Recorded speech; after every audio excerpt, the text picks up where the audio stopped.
We will begin at the farm to show where the life cycle of beef starts. First, we will have Patrick Kilcoyne, owner of Kilcoyne Farms, explain his process.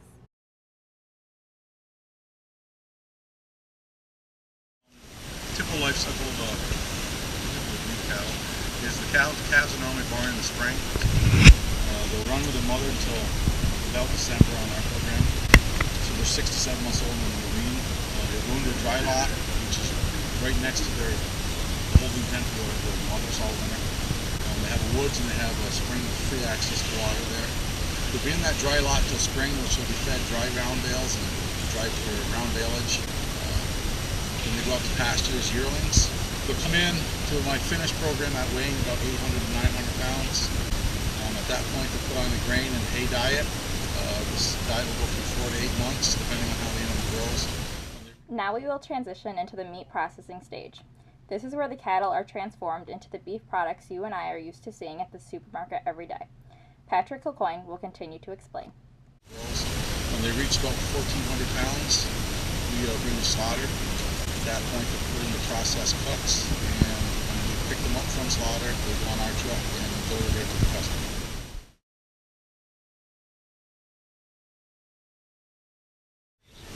Well, your bigger corporations typically will be thrown in a feedlot situation.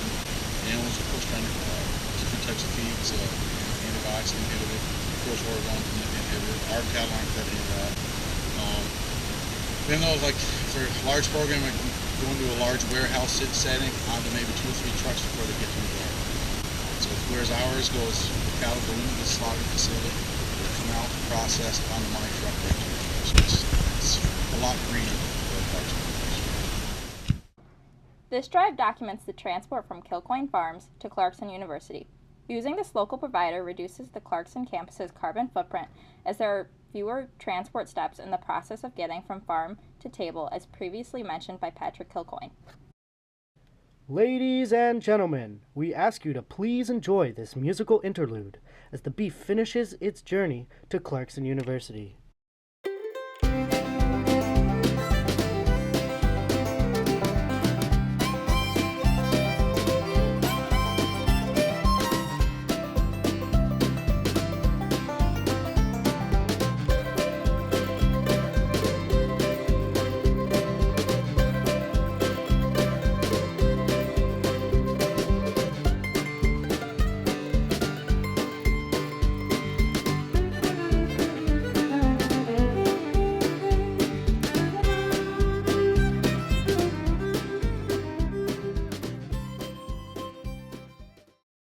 The next step in the life cycle is food preparation. Chef Brian Printup will explain how he takes raw beef and transforms it into the burgers that students and faculty know and love.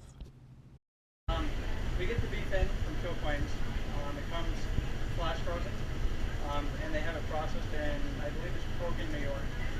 And it comes in a 6-ounce patty, and packages of 6. And from there, I'll take it and I will thaw it.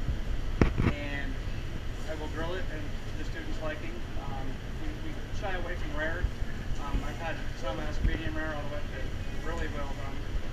And what we do is we charbroil it instead of putting it on like a flat top wherever it gives the meat a better flavor, and season it with some kosher salt.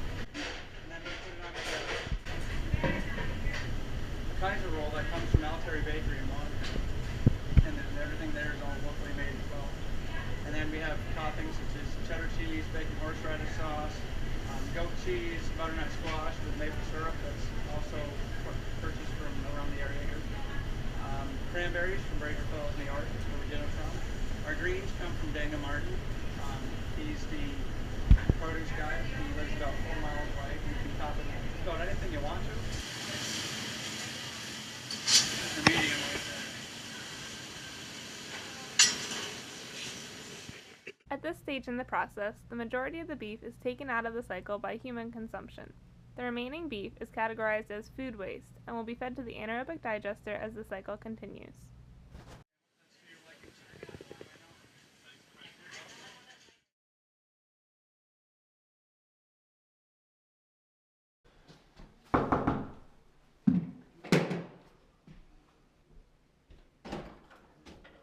How's it going? Hey, food base.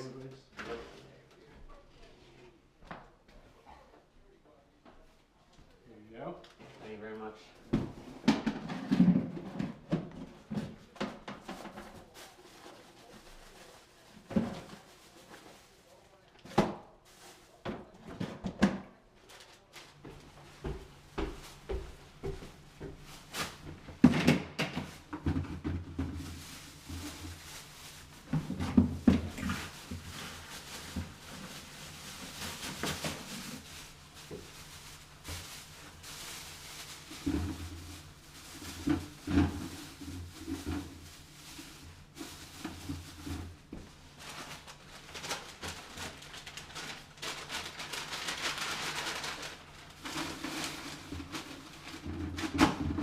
The previous two clips followed the Sustainable Synergy food waste collection team as they collected the remaining beef from 2 Woodstock apartments. This team also collects from townhouses and Riverside to feed the digester daily. This transition follows the next stage of the transport as the beef makes its way to its final destination, the anaerobic digester. The last stage in the life cycle is digestion. This is where the beef will be fed into the on-campus anaerobic digester. This is an energy flow diagram of the anaerobic digester. On Clarkson's campus, food waste is taken from Cheel Kitchen and labeled pre-consumer food waste. Post-consumer food waste is food waste collected from all 3 apartment complexes on campus. These categories together are the input to the anaerobic digester. Cheel provides about 100 to 150 pounds of food waste per day. Adding the apartment waste of approximately 50 pounds per day gives a total of about 200 pounds per day. This is still only 1/3 of the capacity of the digester. Graduate student Brad Kelsey will explain the second half of the balance further. What we have here is a 2-stage mesophilic anaerobic digester. So what we do is we take our Clarkson food waste. Cheel has a kitchen basement we used to take from Student Center and Railroad. And we take that food waste and we grind it up to basically produce biogas. This is kind of what kind of food we kind of get. A lot of lettuce, some beets, a lot of strawberries, usually pineapples. This is what we just get from here from Cheel. We're feeding about 100 pounds a day, 100 to 150 pounds a day, and our capacity is around 600. So the first stage is basically like acid production, and it's a much faster reaction.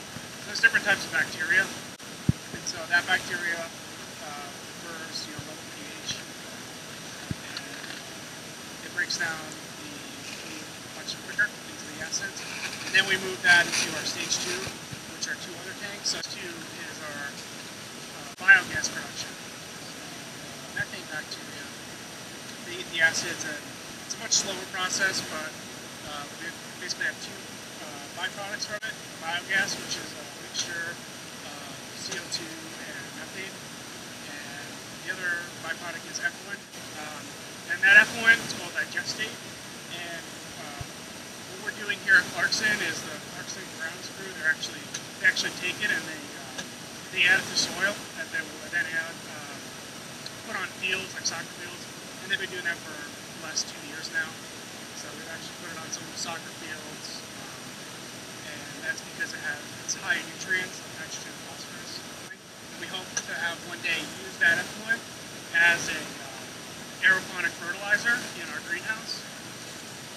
We're not there yet. Then the other byproduct, which is biogas, we pump it over here in front of me, behind me. We have a 20 kilowatt cogenerator, so we produce heat and electricity from that. The heat goes towards heating our tanks.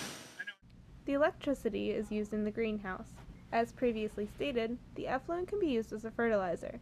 This could be applied to the pastures in which the cattle graze. This completes the beef's life cycle.